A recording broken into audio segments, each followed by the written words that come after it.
না থাকলে এই প্রস্তাবনাগুলো বাজেটে গৃহীত হতো না বা বেশিরভাগই উপস্থিত থাকতো। তো ধন্যবাদ স্যার আপনাকে।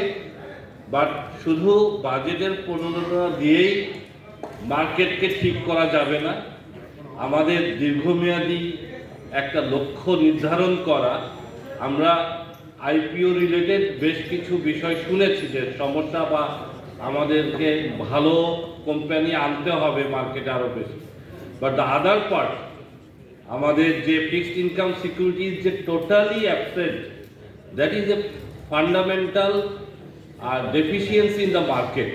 আমরা বলছি যে এই সময় সুদের হার বেশি হওয়াতে আমাদের মার্কেট থেকে সবাই টাকাটা সরিয়ে নিয়ে তারা ব্যাংকিং সেক্টরে যাচ্ছে বা ট্রেজারি ইনস্ট্রুমেন্টে যাচ্ছে। সেক্ষেত্রে আমরা বন্ড মার্কেটকে ডেভেলপ না করতে পারি, তাহলে আসলে পুঁজিবাজারে যে ইনভেস্টরদের সবসময় যে তাদের যে কার্যক্রম অব্যাহত থাকা সেটা থাকবে না।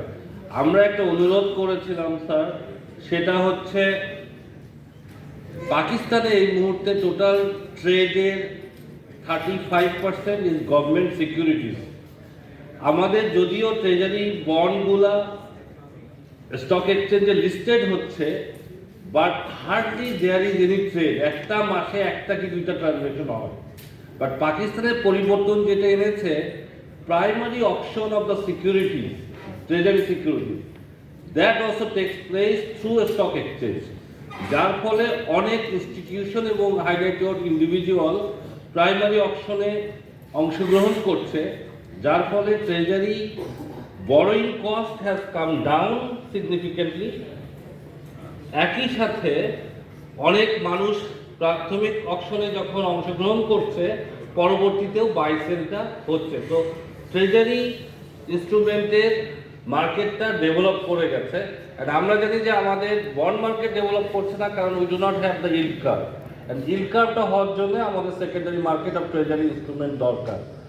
আমরা দেখছি এই মুহূর্তে গভর্নমেন্টের ইভেন ফর 12 মান্থস টেনর বিলের ইন্টারেস্ট রেট ইজ 12%, যেখানে আমাদের টপ টিয়ার লোকাল ব্যাংক 10.5%-এ এক বছরের ডিপোজিট দিচ্ছে। এটা নিয়ে আমরা কাজ করছি, বিসেট এবং জিএসসি কমপ্লিটলি প্রসেসটাকে ডিজিটাইজ করা। Hopefully by this year will be doing that. Second হচ্ছে প্রাইসিং, যে ডিকটেট করা হয়। সো ডিকটেট যে করা হয় সেটার মানে মেইন রিজন হচ্ছে, বা বেশি সময় লাগে, সেটার মেইন রিজন হচ্ছে যে থার্ড রিজনটার মধ্যে আছে the reliability of financial disclosure. Nesar ভাই ঠিক আমার সামনেই বসে